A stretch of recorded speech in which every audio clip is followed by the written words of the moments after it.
I figured I would do a video on driving grounding rods by hand. This is the 5th one that I've done. I did 3 for my workshop over there, and I'm doing 2 for this barn. I have to rerun the main line. Unfortunately, the other one had one of the conductors, I don't know why, but one of the conductors seems to have corroded or something in the ground, I guess. I didn't run it. It was not done right anyway, but anyway. So a few tips on this. You'll note that hammering this creates this flare on top. So before that point, what I did was I dropped on my clamp, which you can see won't even come off now. The only problem with that is you have to be able to get your copper through there, which doesn't leave a lot of space. So before you get to your final destination with this, you're going to want to keep about a foot and then get your copper in place so you have a little bit of wiggle room to just literally wiggle up the line and keep moving through it. Some other info. Doing a lot of research, I found you don't want to use stranded wire for this. You can buy the NEC. You probably don't want to use aluminum wire either, because depending on the soil it can corrode quite easily. So I found solid number 4 is pretty typical, and having it contiguous between 2 grounding rods seems to also be a good idea, if not required by local code. Also, you want to put ox guard on all of the contact points that you're using for the grounding to prevent corrosion. As far as the depth of burial, I like to do about 2 inches. By NEC, all it specifies is it needs to be out of harm's way, essentially. So, because I'm running this through the building a little bit, what I did was I just threw some PVC conduit over the portion that was exposed. The rest will be buried. And let's see, other stuff. You need to be at least 8 feet away, and you need to have 2 grounding rods.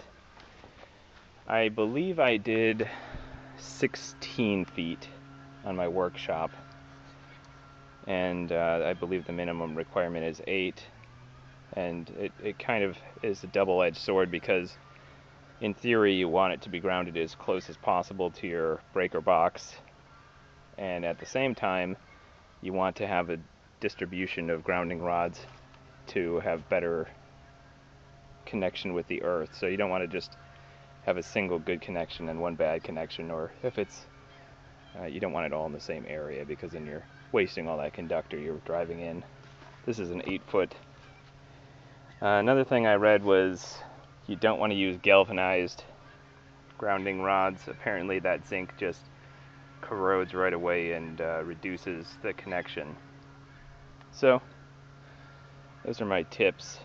I guess one other thing people may not be aware of, there's pretty much always a number 4 copper wire sized hole for tying this into your ground.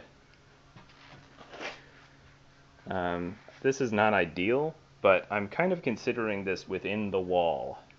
Now, I may never actually wall this in, but that's sort of been my philosophy for all of this work I've done, is it's going in the wall, and that's its protection. So technically I should wall it, but this building has a ton of problems. So that's kind of the least of my worries at this point. I'm more concerned with making sure the roof doesn't fall on my head. Anyway, those are my tips if you're driving in some grounding rods. This is also on a day after a rain, so it's a little bit easier, I think. This is North Carolina, so the clay soil in the summer is rock hard. I drove the other 3 in the summer, and what I did was I dug out a little hole around it, and then I poured water in periodically to help saturate it and lubricate as I was driving it down. I also rubbed it with gear oil, and I found that to be a little bit helpful as well. I couldn't say what it does to the overall impedance. I don't think anything long term, really. And the other thing is, with one hand I'm holding something like this to steady this, and then I'm hitting it. And that's because I've probably gotten close to breaking my hand from driving in various things over the years. And I had this little gardening tool, and I've whacked it a few times. Some other tips: do not use a large hammer. It's really more about quantity than quality when it comes to the power you're driving it in with. If you use a larger hammer, all you're going to do is mar up the top area tremendously and potentially bend your rod. I've tried it with some heavier hammers, and it's just a bad idea. You're starting off maybe a centimeter a hit, and also I'm sometimes centered, especially when I want accuracy. And what you want to do is just make sure you're transferring the kinetic energy. So you want to be something like this in terms of angle. Not with your hand. I'm kneeled for that, but so that right here at sort of the apex, you're just transferring all that energy. If you're hitting it right here, for example, you're really not transferring the energy very well, and you're not utilizing gravity very well. So it's kind of a combination of elbow, shoulder, wrist for your strikes. I also switch off to the left hand, but I'm not great with it, so it's sort of an unfulfilling sensation using my left hand for it.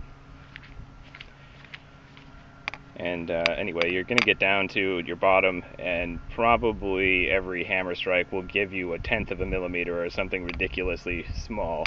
I mean, I must put in, I don't even know, at least 500 strikes per rod. It takes forever. Well, I say it takes forever. It probably takes about 15 minutes. And you'll be feeling it the rest of the day and the next day. But nonetheless, it feels like it takes forever, especially if you're doing a few in a row. Anyway, hope that helps.